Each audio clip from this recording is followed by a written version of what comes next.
A number of sites are now switching back on their reminders, and they're also finding that they can take a load off of their phone lines by allowing patients the option to cancel their appointments just by sending back a text. And so let's see if WAS has got that switched on. If we go into our settings, on the left, we're going to start with our templates, because we need to tell patients that they can do this. I'm going to change my message templates. And in there, we're going to grab our baseline appointment reminder, and we're going to meddle with a text on it, okay? And edit.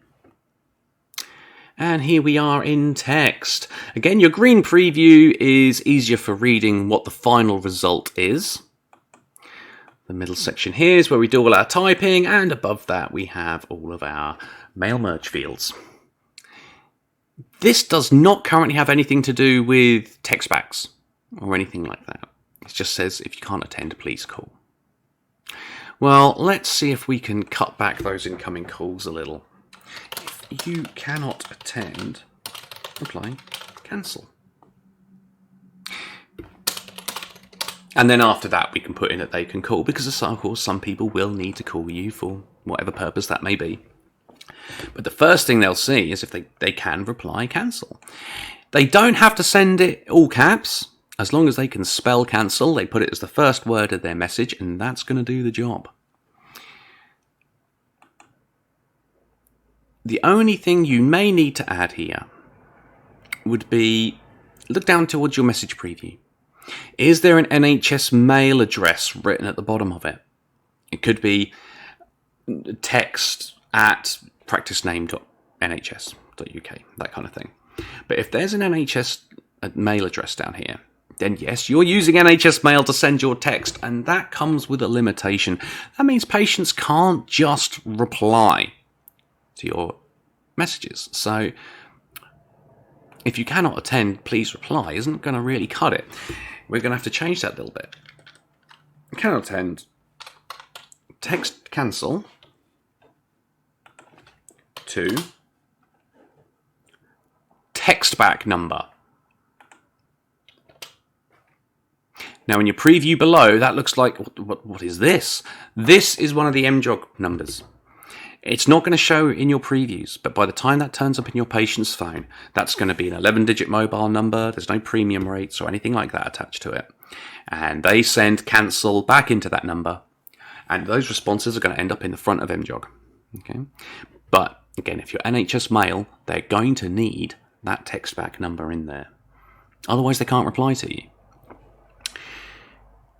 With that in place, let's save our changes. So we've made a little tweak on our appointment reminder. We can do the same on our confirmations again, of course. And if you've been making override templates for different appointment types, you may want to update those as well. But that's half the job. We've now told patients that they can cancel by texting in. We need to go back a couple of pages, back to previous page at the bottom here. And if we go appointments on the left, we can change which events get recorded against the patient record. And this is where we can switch on a whole load of things. Now, the top three here are all about the coding the system does when your reminders are sent.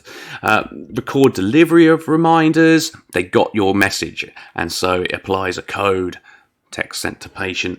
Delivery failure, you sent them a message, it never got there. Chances are their number's out of date.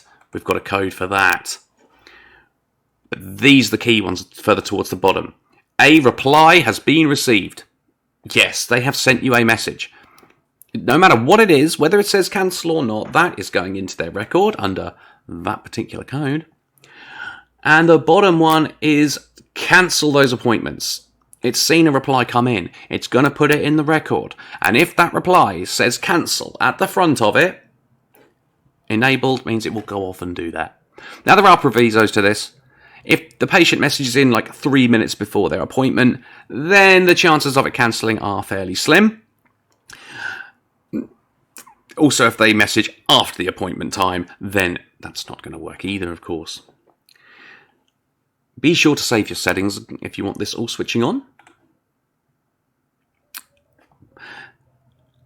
And now, if they do message back cancel, it will do it. It goes back into your clinical system, pulls that appointment. It leaves you an empty slot, and we're leaving a code in their record to that effect as well.